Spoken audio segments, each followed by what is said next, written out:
शादी तो हुई, लेकिन मोहिनी ने जो किया, उसने विक्रम को फुटपाथ पर ला खड़ा किया।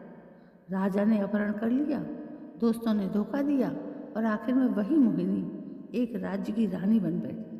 लेकिन सवाल ये है, क्या विक्रम को वो दोबारा मिल पाएगी या मोहिनी की चालाकी उसे हमेशा के लिए बर्बाद कर देगी। एक गरीब व्यक्ति था, उसकी मोहिनी नाम की एक लड़की थी। लगता मानो एक ही सांचे में ढली हो। उसके रूप से अंधेरा कमरा रोशन हो जाता।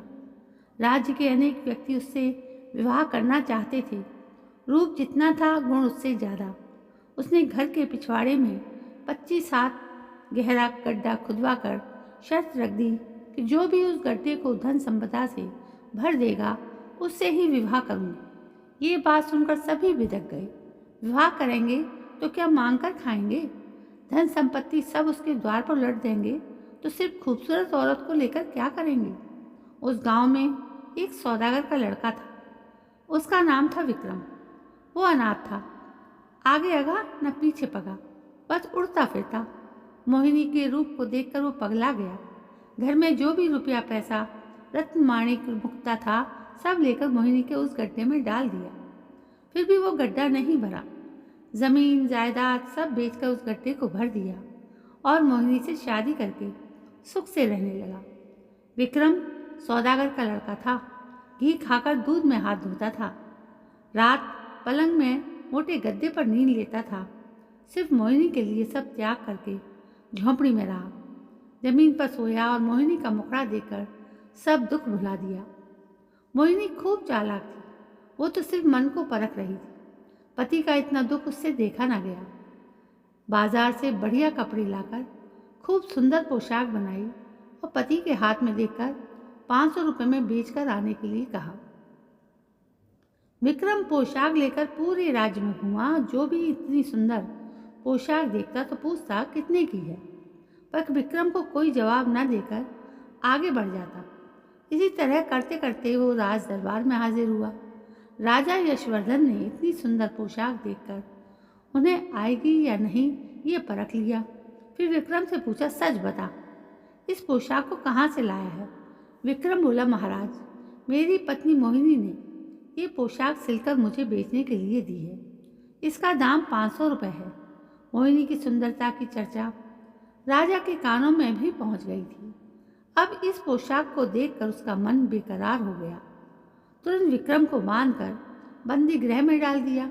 मंजरी को बुलाकर कहा, जा मोहिनी को आज लाकर मुझे देगी तो तुझे इस राज्य में रहने दूंगा, नहीं तो एक गाल में चूना दूसरे में कालिक पोतकर राज्य से भगा दूंगा।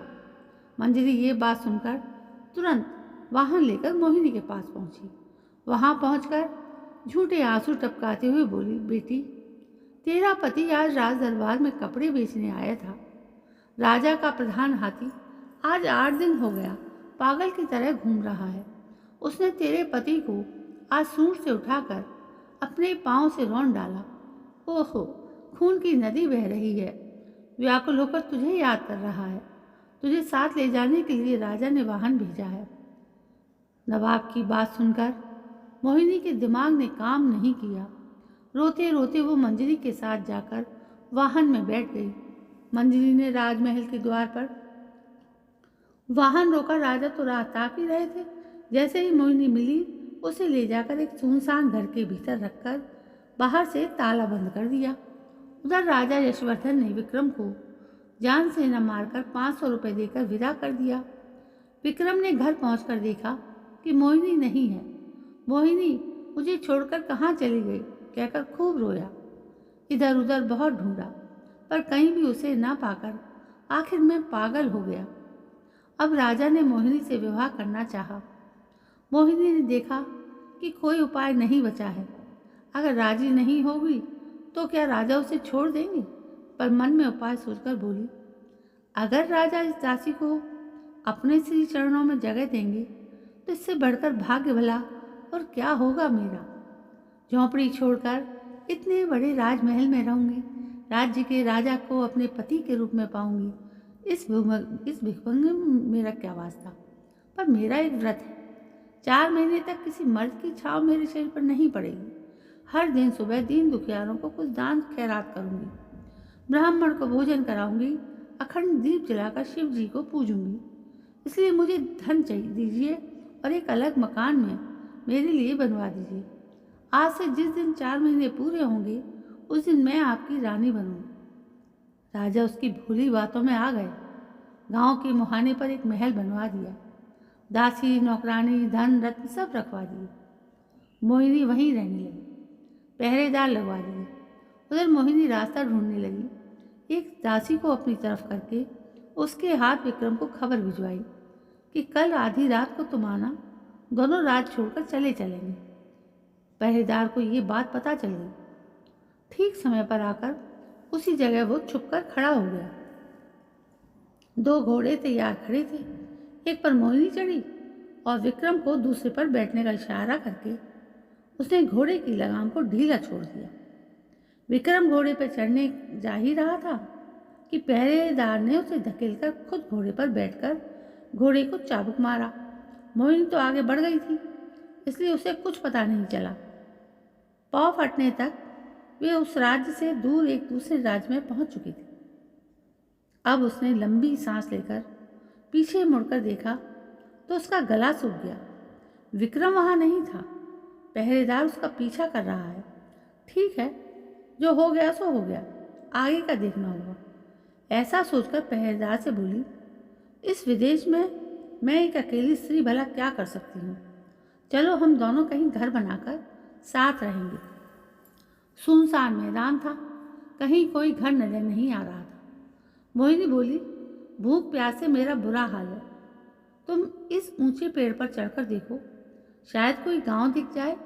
पहरेदार घोड़े से उतरकर बड़ी मुश्किल से पेड़ पर चढ़ा। मोहिनी ने देखा कि वो तो लंगड़ा है। तब झट म्यान में से तलवार निकालकर उसके घोड़े पर वार किया और खुद अपना घोड़ा दौड़ाकर वहां से चंपत हो गई। उस राज्य के राजकुमार और मंत्री का लड़का दोनों दोस्त थे। दोनों साथ शिकार करने जा रहे थे। उसी समय देखा कि एक दिव्य सुंदरी घोड़े पर बैठकर सरपट भागी जा रही है। दोनों उसके पीछे घोड़ा दौड़ाने लगे। मंत्री का लड़का आगे बढ़कर रास्ता रोककर खड़ा हो गया। राजकुमार बोला, मित्र, ये युवती सिर्फ मेरे लिए है। मंत्री का लड़का बोला, कैसे? मैंने उसे पहले पकड़ा है, इसलिए ये मेरी है। दोनों का झगड़ा देखकर मोहिनी बोली, सुनो, मैं जम्बू देश की राजकन्या हूँ। मेरे लायक कोई वर न मिलने के कारण अपना मनपसंद वर खुद ढूंढने निकली हूँ। किस्मत से तुम दोनों से भेंट हो गई। तुम दोनों तो सुंदरता में एक से बढ़कर एक हो। अब मैं किसे वर्ण करूँ? फिर भी जो बुद्धि और बल से श्रेष्ठ होगा मैं उसे वरमाला पहनाऊंगी। मैं अपना ये रत्न अंगूठी इस कुएं में डाल रही हूँ। जो उसे पहले लाकर मुझे देगा मैं उससे शादी करूँगी। इतना कहकर उसने अंगूठी निकालकर कुएं में डाल दी। राजकुमार और मंत्री का बेटा दोनों अपनी पगड़ी पोशाक निकालकर कुएं में कूद गए। उधर चालाक मोहिनी ने दोनों के घोड़ों को कत्ल कर दिया। मंत्री के लड़के की पोशाक में आग लगा दी और राजकुमार की पोशाक खुद पहनकर अपने घोड़े पर चढ़कर वहां से उड़न छू हो गई। चलते चलते मोहिनी एक राज्य में पहुंची। भूख से उसका पेट जल रहा था, प्यास से गला सूखने लगा था। गांव के मुहाने पर स्थित कुएं से पानी पीकर एक बरगद के पेड़ के नीचे घोड़े को बांधकर खुद बैठकर सुस्ताने लगी। मोहिनी जिस राज्य में पहुंची थी वहां के राजा की मौत हो चुकी थी। राजा की कोई संतान नहीं थी। अब राजगद्दी पर कौन बैठेगा? हाथी सोने का कलश लेकर एक राज्य से दूसरे राज्य में घूम रहा था। जिसके सिर पर सोने के कलश का पानी हाथी उड़ेलेगा, पूरे राज्य की प्रजा उसे अपना राजा मानेगी। उसी समय हाथी ने जाकर मोहिनी के सिर पर कलश का पानी उड़ेल दिया। लोग जय जयकार करते हुए मोहिनी को राजा बनाकर राजमहल में ले गए। उधर जिस राजा यशवर्धन ने मोहिनी का अपहरण करवाया था वो उसे याद करते करते पागल समान हो गया। प्रजा ने उस राजा को हटाकर नया राजा चुन लिया। राजगद्दी छिन जाने के बाद वो राजा मोहिनी को ढूंढने निकला। उधर विक्रम मोहिनी को न पाकर ढूंढता फिर रहा था। दोनों अब साथ मिलकर मोहिनी को ढूंढने लगे। रास्ते में चलते चलते उनकी लंगड़े से भेंट हो गई। उसने सारा हाल सुना दिया। लंगड़ा बोला, भाई मुझे भी साथ ले चलो। इस तरह तीनों ने एक दूसरे को एक कुछ दूर चलने के बाद राजकुमार और मंत्री की लड़की को देखा। दोनों पागलों की तरह मोहिनी को ढूंढ रहे थे। इन पांचों ने साथ मिलकर आगे बढ़ने का फैसला किया। चलते चलते जिस राज्य में मोहिनी राजा बनकर शासन कर रही थी उस राज्य में पहुंची। मोहिनी ने संतरी लगा रखा था। आदेश दिया था कि जहाँ से भी कोई विदेशी आए उसे पकड़कर राजमहल में ले आना। संतरी इन पांचों को पकड़कर ले आया। मोहिनी ने आड़ में रहकर उन पांचों को पहचाना। अपनी एक मूर्ति बनाकर महल के द्वार पर रखवाई थी। मोहिनी ने संतरी को कहकर उन सबको उसी मूर्ति के पास भेज दिया। उधर खुद होशियारी से उन सब की बातें सुनने लगी कि कौन क्या कह रहा है। राजा यशवर्धन बोले, तू इतनी चालाक निकली, पहरेदारों की आंखों में धूल झोंककर तू भाग गई। तेरे कारण से मेरा मान महल सब गया। आखिर मैं अपना राज्य छोड़कर मैं तुझे ढूंढ रहा हूँ और तू यहाँ राजा बनकर मौज कर रही है। लंगड़ा बोला, मुझे पेड़ पर चढ़ाकर तू भाग गई। तुझे सामने पाता तो एक लात में तेरी खोपड़ी उड़ा देता। राजकुमार और मंत्री का लड़का बोला, दोनों मित्रों के बीच झगड़ा लगाकर हमें अपने जाल में फंसाकर भाग गई। घोड़ा नहीं, पोशाक नहीं, किस मुंह से हम राज्य वापस लौटते। विक्रम की आंख से आंसू बहने लगे। वो रोते हुए बोला, आहा, तेरे जैसी पत्नी क्या मुझे और मिलेगी। तेरे लिए मैं गंगा में डूब जाऊंगा। मोहिनी ने संतरियों से कहा, जाने किस देश से ये चार चोर तस्करी करने आए हैं। राज्य में उत्पात मचाएंगे। उन्हें बांध कर ले आओ। पांचों को बांध कर लाया गया। राजा की तरफ इशारा करके मोहिनी बोली, इसे धीरे धीरे टुकड़े में काट कर इसका खून ले आओ, मैं टीका लगाऊंगी। लंगड़े को दिखाकर बोली, इसका सिर मेरे सामने ही लात मारकर भुर्ता बना दो। राजकुमार और मंत्री के लड़के की तरफ इशारा करके बोली, दोनों के एक एक गाल की दाढ़ी बनाकर नाक कान काटकर एक गले में चूना, एक गाल पे चूना और दूसरे गाल पे काली पोतकर राज्य से बाहर निकाल दो। जिसने जैसा कहा था उसका फल उसे वैसे ही मिल गया। विक्रम को राजमहल के अंदर ले जाया गया। सुगंधित तेल लगाकर उसे नहलाया गया। पीताम्बरी पहनाई गई और चंदन और फूल से सजाकर उसे तैयार कराया गया। फिर राजमहल के इष्ट देवी के मंदिर में उसे ले जाया गया। मौत के समय लोग देवी देवता को याद करते हैं, पर विक्रम बस मोहिनी का नाम जपने लगा। तेरा चेहरा मैं देख नहीं पाया, मुझे क्यों छोड़कर चली गई। उसी समय मोहिनी जाकर उसके पैरों पर गिर गई। दिव्य वेशभूषा में थी मोहिनी।